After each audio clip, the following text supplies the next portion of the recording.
अंतरिक्षे ये जीवितेभ्यः सर्वेभ्यो वास्तुपुरुषाय नमः पूजयामि।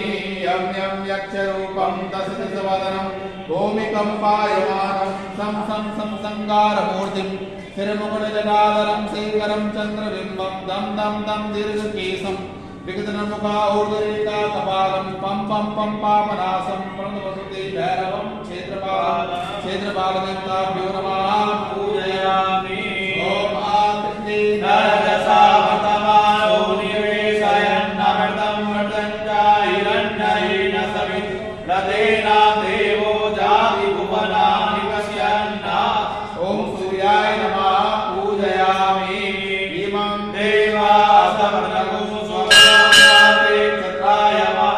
ज्येष्ठाय महातेजानराज्याय इंद्रसेन्द्रियाय इममुखे पुत्रममुखे विषये कभूमि राजा सोमोऽस्माकं ब्राह्मणानाग्राज।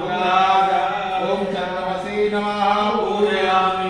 ॐ अग्निर्मूर्ता दिवा भगवते प्रजया अयं अपाकुण्डेता कुशिजिर्वते। ॐ भूमाय नमः पूजयामि। ॐ उदृष्टाग्ने प्रतिजाग्ने चतुष्टपूर्ते शकुंसृजेता अयं च अस्मिन् सदस्ये अद्वितीयस्मिन् विश्वे